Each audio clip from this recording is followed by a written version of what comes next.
The Galactic Council had existed for thousands of years, made up of many different species across the stars. They were proud of their system for classifying new species. This system had guided them through times of peace and times of war. A category green meant a new species was safe and harmless, easy to approach and teach. A category yellow meant the new species might be unpredictable and should be studied more carefully. A category orange meant they had power and potential for danger, a species to be treated with respect but also with distance. But the most serious label was category red. A category red was rare. It was not just danger. It meant a species could become a threat to all of galactic order. Only a few species in history had ever been called this. And now, for the first time in many centuries, a new species was being considered. That species was humanity. The first contact began quietly. Council scouts had been exploring the outer edges of a spiral arm. They had found planets rich with life before, but Earth was different. The planet itself was full of variety, with oceans, forests, deserts, and mountains all full of creatures. When they began to study humans, they were puzzled. At first, they thought humans were fragile. They saw them bleed, break bones, and even get sick from the smallest of things. But as they looked deeper, the truth was far more complicated. Humans healed faster than expected, and they had a strange ability to adapt. They could survive in the frozen north, the burning deserts, or even the crushing depths of oceans. They built machines to fly, machines to dive, machines to reach the stars themselves. No other new species had risen so quickly. The Horizon was Earth's first great step into interstellar travel. It was not the most advanced ship in the galaxy, but for humans it was a miracle of effort and vision. Commander Elias Carter was its leader. He was a steady man, calm under pressure with a sharp mind for both science and command. His crew was a mix of explorers, engineers, doctors, and soldiers. They all carried with them the hopes of Earth. None of them knew that the Council was watching every moment. From the shadows of the stars, small scout ships observed their every move. These scouts recorded how humans worked, how they laughed, how they solved problems, and how they reacted to danger. What the scouts saw shocked them. On one mission, the Horizon passed through a field of broken rock, the remains of an old asteroid. A collision threatened the ship. Humans did not panic. They worked together. One team calculated the path, another team fired thrusters, and others reinforced the shields. In minutes, what could have been destruction was turned into a smooth escape. The Council scouts whispered to each other that no young species should be this calm under stress. They expected fear, but humans showed courage. They expected chaos, but humans showed order. Counselor Vera, one of the most respected members of the Council, was the first to speak about what she saw. She was of a long-lived race that measured history in thousands of years. Her people had seen many new species rise and fall. Yet she admitted to feeling uneasy when she watched the humans. It was not just their cleverness. It was their spirit. They refused to give up when pressed. They refused to accept limits. To Vera, that was more frightening than weapons. A weapon can be disarmed, but a will to survive cannot be broken. As the Horizon traveled farther, the humans encountered more tests. Their engines suffered failures. Supplies ran low. A cosmic storm ripped through their shields. Each time the Council expected disaster. Each time the humans overcame. Commander Carter pushed his people harder, but he also inspired them. He reminded them that Earth had always been about struggle. Generations had fought wars, built cities, crossed oceans, and conquered mountains. Space was only the next challenge. To his crew, he said, "We are here because we never stopped trying." These words were recorded by the scouts and shared with the Council. On Earth, few knew of the Council's attention.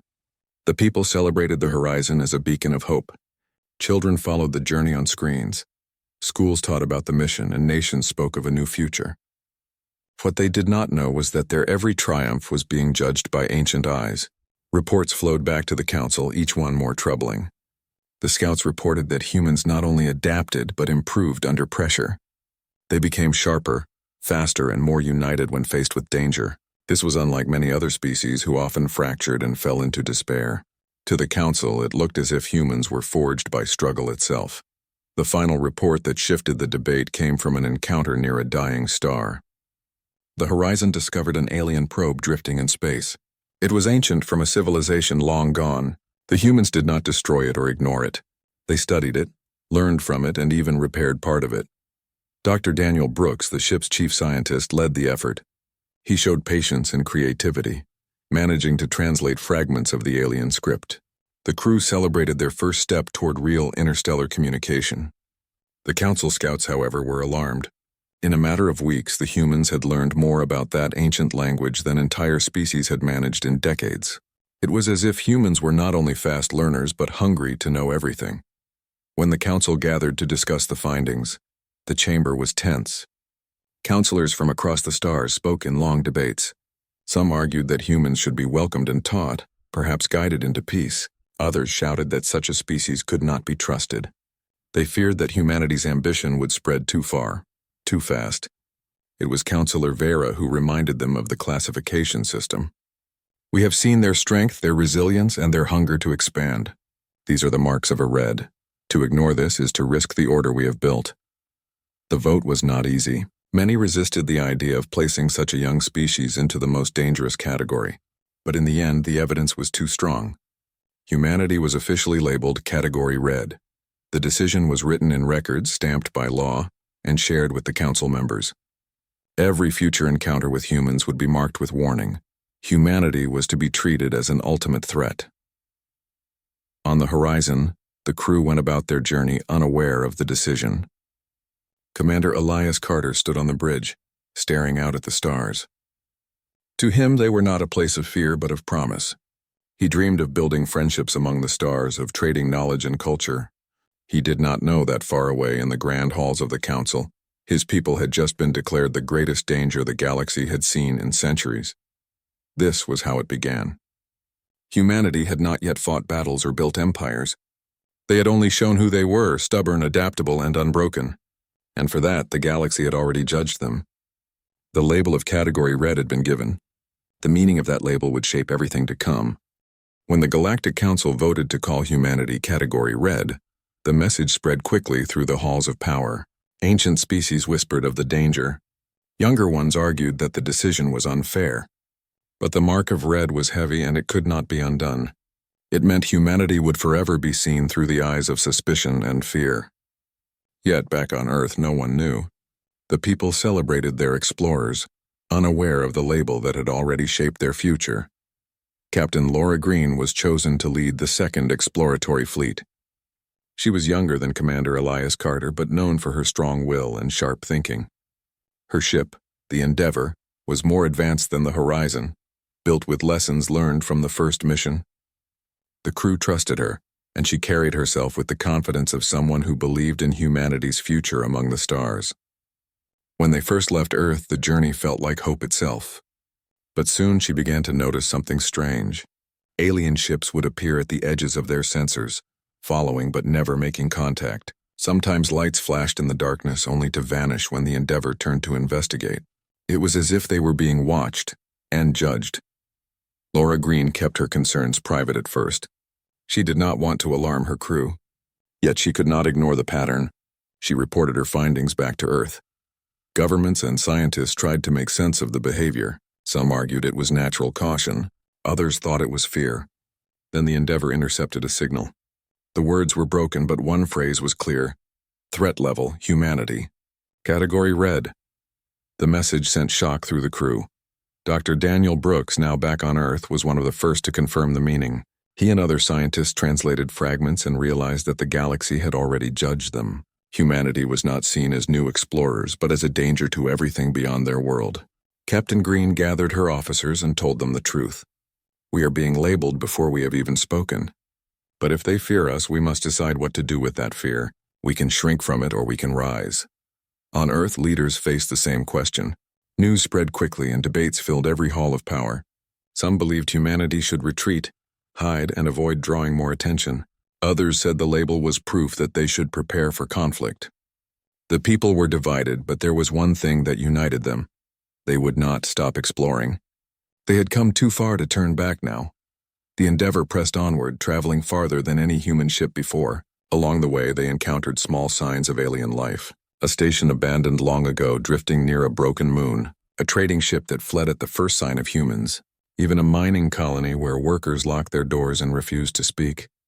Everywhere they went, fear traveled ahead of them.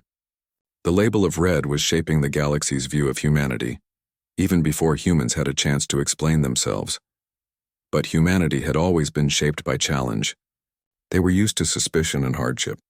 On Earth, nations had fought each other, distrusted each other, and yet built a world together. In space, the challenge was greater, but the lesson was the same. Survival came from unity. Captain Green's crew grew stronger under the weight of suspicion. They drilled harder, worked longer, and pushed their ship farther. They wanted to prove that humanity was not only strong but worthy of respect. Meanwhile, the council continued to argue. Some counselors were not convinced by the label. They pointed out that humans had not started wars, had not attacked others, and had not claimed territory. They argued that fear of potential was not the same as real danger, but others warned that this was exactly how threats began. "It is not what they have done," said Counselor Vera. "It is what they will do. Their history shows us they cannot be stopped." The debates raged on, but the label remained. Humanity was red. Back on Earth, scientists worked day and night to learn more about alien signals. Dr. Brooks discovered more fragments, piecing together transmissions that spoke of humans as unpredictable, stubborn, and dangerous.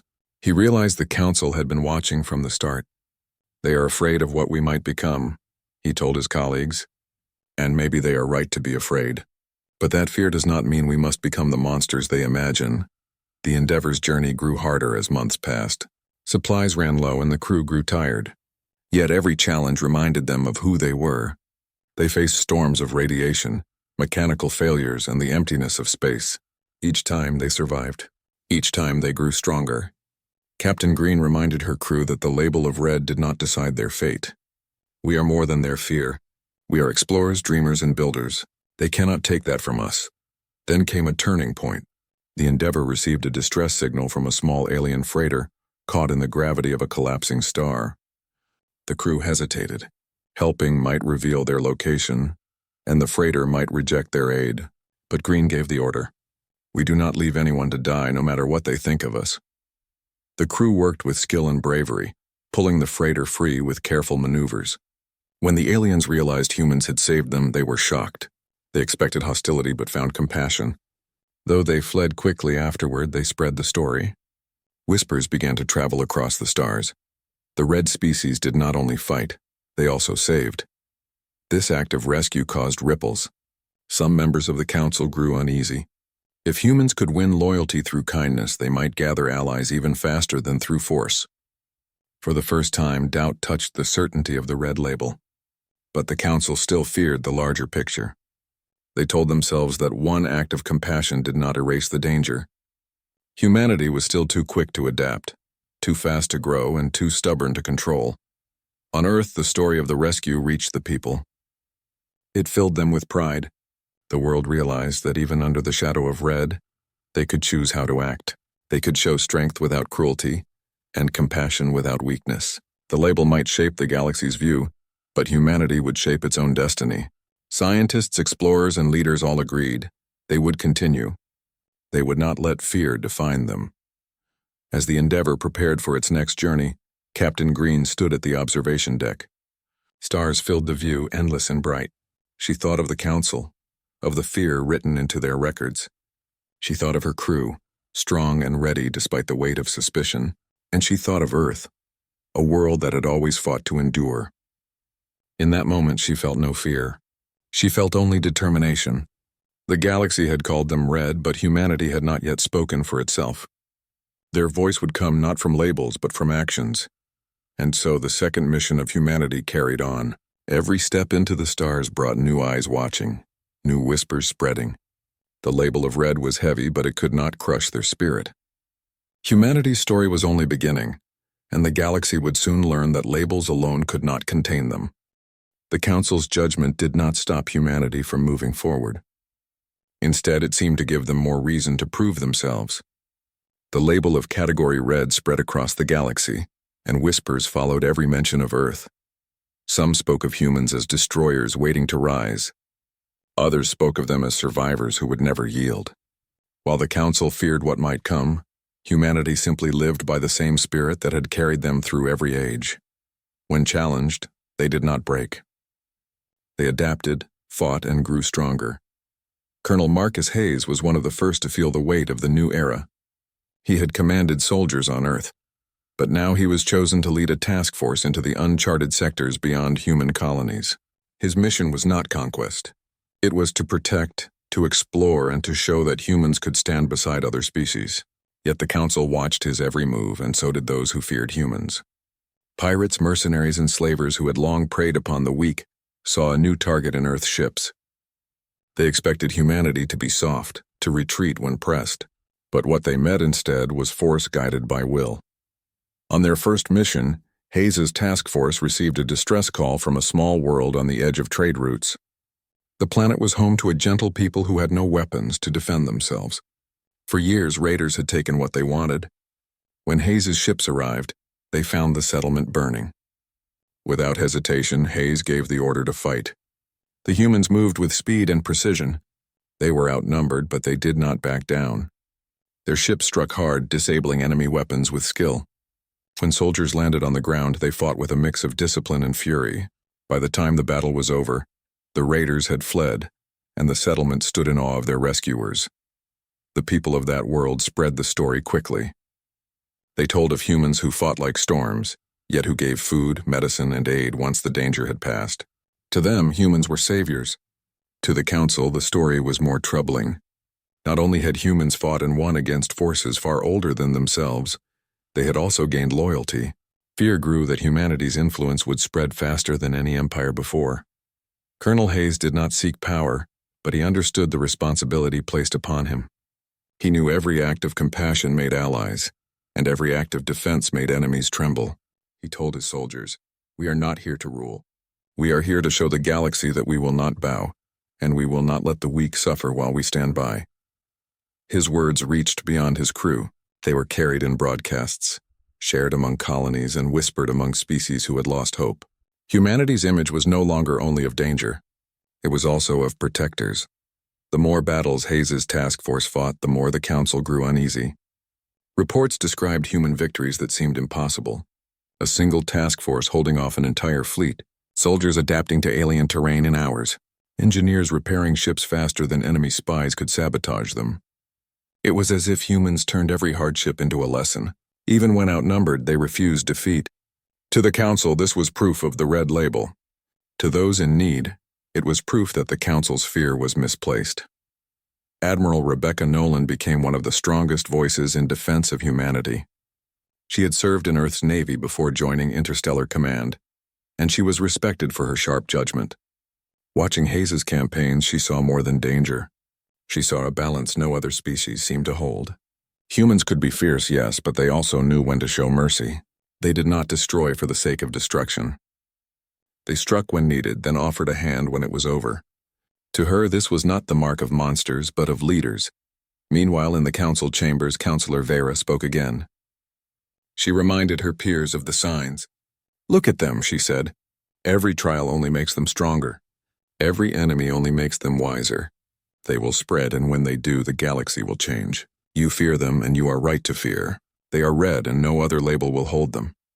Her words spread fear, but also doubt. Some began to wonder if fear alone was enough reason to resist a species that saved more lives than it took. On one mission, Hayes's task force uncovered a network of slavers who had captured hundreds from smaller worlds. The slavers were cruel and confident, certain that no one would come to stop them. But when the humans arrived, they faced something different. Hayes himself led the charge, his soldiers breaking through defenses with precision. They freed the captives, giving food and comfort where chains had once bound them. For the freed, humanity became legend. They had expected no one to care, and instead strangers from a distant blue world had risked everything for them. The Council tried to dismiss these victories as dangerous interference. They claimed humans were disrupting balance, gathering allies too quickly. But whispers of hope were stronger than speeches of fear. Across the stars, small civilizations began to look to Earth. They sent thanks, they sent messages of trust, and some even sent offers of friendship. The red label remained, but for many it began to mean something new. It meant humans would not back down. It meant humans would stand against the darkness. Colonel Hayes often thought about the weight of it all. In quiet moments, he wondered if they were walking into a trap of destiny. Every victory won them respect but also deepened the Council's suspicion. He feared that one day the galaxy might unite not in friendship but in war against Earth. Yet he also believed that hiding was not an option. If they fear us for standing tall, he told his officers, then let them fear. But if they watch closely, they will see we are more than that. In time, stories of humanity spread so far that even those who had never seen a human began to know their reputation. Children of other worlds played games pretending to be humans, pretending to fight against overwhelming odds. Merchants spoke of human trade as fair and honest. Refugees told of human ships that appeared when all hope was lost. Even those who feared admitted in private that there was something admirable about a species that would never yield. The Council, however, could not ignore the danger. They saw humanity gathering influence without even trying. They saw old empires losing their grip, replaced by whispers of alliance with Earth. Some called for harsher measures, some demanded blockades, sanctions, even force. But others hesitated. To strike at humans might not stop them. It might instead prove their strength even more. The debates grew louder, but no answer came. Meanwhile, Colonel Hayes continued his missions. Each world saved, each ally gained, added another stone to the foundation humanity was building. He knew it was not only about soldiers or battles. It was about trust, about proving that humans were not simply destroyers. When he stood before freed captives, when he shook the hands of leaders who had lost hope, he felt the truth. Humanity was not just surviving in the galaxy. They were shaping it. Admiral Nolan saw the same truth. In her private words to leaders back on Earth, she said, "We are no longer just newcomers. We are already part of the balance. The Council may call us Red, but what matters is what we do with that name. If we act with honor, the name will not break us. It will define us on our own terms." And so, as humanity's influence grew, so did the weight of the red label. To some, it was still fear. To others, it was hope. But in every corner of the galaxy, one truth became clear. Humanity could not be ignored. They had entered the stars, and nothing would ever be the same again. The galaxy was restless. Rumors of humanity's victories spread faster than the Council could silence them. Colonies once forgotten whispered of human ships that came to their aid. Merchants spoke of fair trade with Earth's fleets. Refugees told stories of humans who risked everything to free them from chains. For the first time in centuries, hope was spreading faster than fear. Yet in the Council chambers, fear hardened into action. They decided to send a coalition fleet not for war but to intimidate. They wanted to remind humans of their place and to show the galaxy that the Council still held power. The coalition fleet was vast, a mix of ships from many races, their banners flying side by side. They chose to meet humanity near a neutral system, a star with no colonies but watched by many eyes. They believed that a show of strength would be enough to keep humans contained. To them, this was a message, not a war. But for humans, it became something far greater. Captain Laura Green, commanding the Endeavor, was chosen to meet the coalition. She knew the Council would not come openly with peace. She had heard the whispers, seen the ships shadowing her journeys. She stood on the bridge of her ship, her crew tense around her, and waited as the massive fleet filled the stars. The alien commanders opened communication. Their voices were cold and commanding. They demanded that humans limit their travel, restrict their settlements, and submit all expeditions to Council approval. To them, this was mercy, a chance for humans to avoid destruction.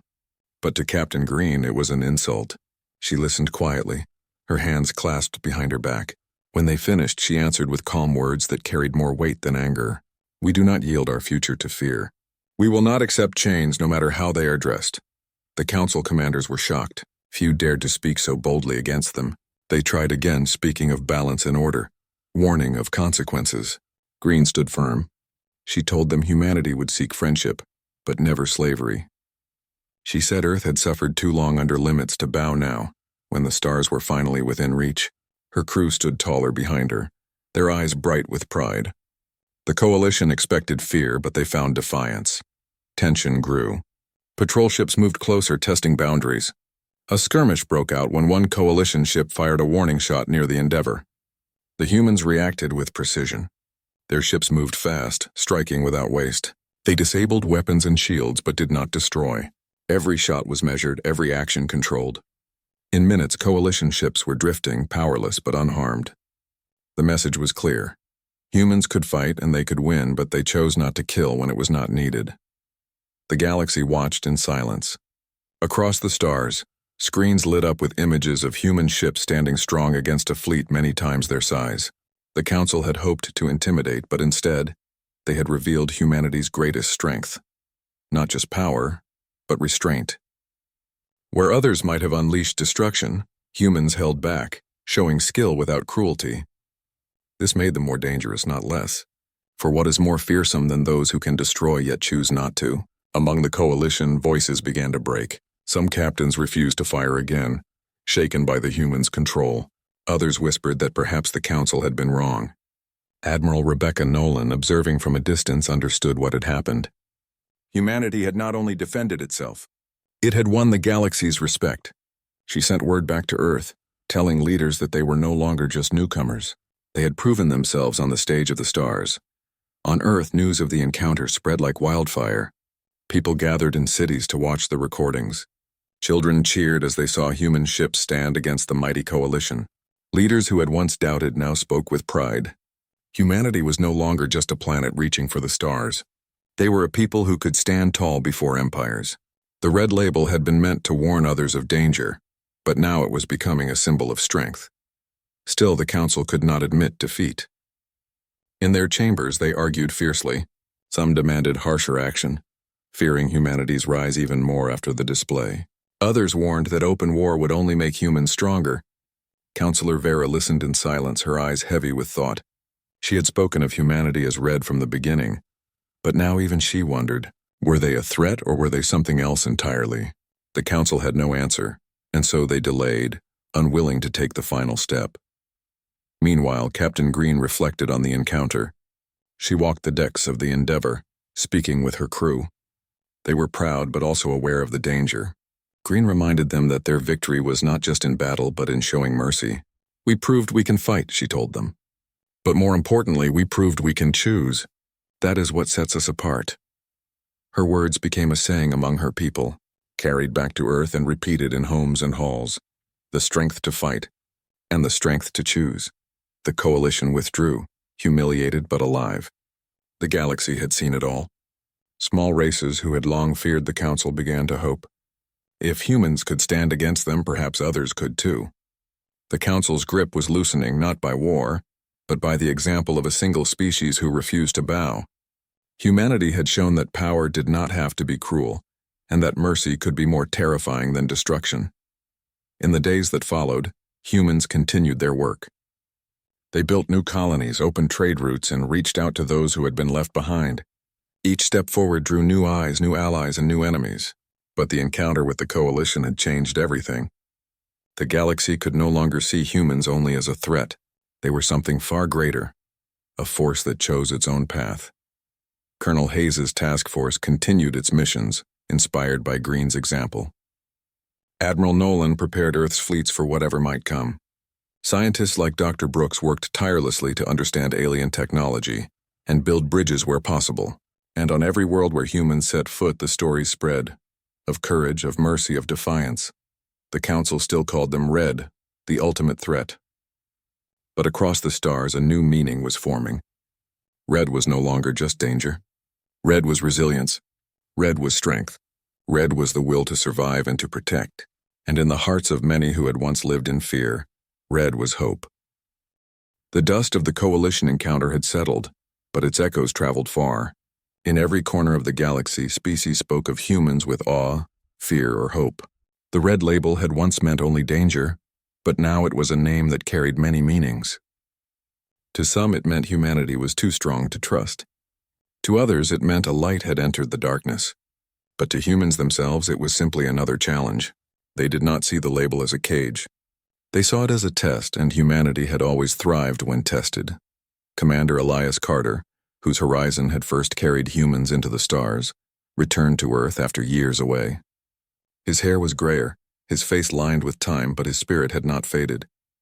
He looked out over his homeworld and saw not fear but determination. Nations that once argued now stood together. Scientists, soldiers, and builders all worked with the same goal: to claim their place among the stars. Humanity had never been more united. Carter felt pride but also caution. He knew the Council was watching, and he knew the galaxy would not easily accept them, yet he believed that unity and purpose would carry them forward. Colonel Marcus Hayes and his soldiers continued to protect the weak. They became symbols not of conquest but of guardianship. On distant worlds, freed people built statues in their honor, carving human faces into stone so their children would remember. Hayes did not care for fame, but he understood its power. He told his men that every act mattered. When they look at us, they will see more than soldiers. They will see what it means to be human. His words spread through whispers and recordings, shaping how others saw Earth's people. Captain Laura Green still commanded the Endeavor. She and her crew traveled deeper into unknown space where no council laws reached. They discovered forgotten stations, dying worlds, and civilizations too small to matter to great empires. To Green, every life mattered. She offered aid, shared knowledge, and forged trust where none had been before. Her victories were not just in battles, but in kindness. To many small races, she became proof that the red label was false. They called her the Captain of Light, though she never used the title herself. Admiral Rebecca Nolan carried the weight of preparing Earth for the future. She knew that one day the Council might decide to act more harshly. She built fleets, trained new officers, and spread the lessons of restraint and courage. Under her guidance, humanity did not only build weapons. They built bridges of trust with those willing to believe in them. Nolan spoke often to Earth's leaders, reminding them that strength was not only in ships or armies. Strength, she said, is in knowing when to use power and when to hold back. Her words guided policy and became a principle for humanity's rise. Dr. Daniel Brooks continued his studies of alien languages and technology. With his team, he built the first deep communication links with races once too afraid to speak. He translated, explained, and bridged gaps that others thought impossible. His work showed that humans were not only warriors, they were learners and teachers. In his quiet way, Brooks became as important as any soldier or captain. Where weapons could not open doors, his words did. The Council, however, struggled with its own divisions. Some members pushed for war, convinced that humanity was too dangerous to allow freedom. Others argued that attacking humanity would be a mistake, a fight that might unite the galaxy against the Council itself. Counselor Vera remained cautious. She had been the first to call humans red, and she still saw the danger. Yet even she admitted that humanity had surprised her. She wondered if perhaps their rise was not a curse, but a chance for the galaxy to grow. The turning point came when a great crisis struck. A dying star near the Council's border began to collapse, threatening entire systems. Millions faced destruction as its fury spread. The Council debated endlessly, unable to act quickly. But humans did not wait. Fleets under Admiral Nolan, guided by Green's explorers and Hayes's soldiers, rushed to help. They built evacuation routes, shielded colonies, and risked their lives to save strangers who had once feared them. In the heart of the chaos, humans stood firm where others faltered. Commander Carter himself spoke during the crisis. His message was broadcast across the stars.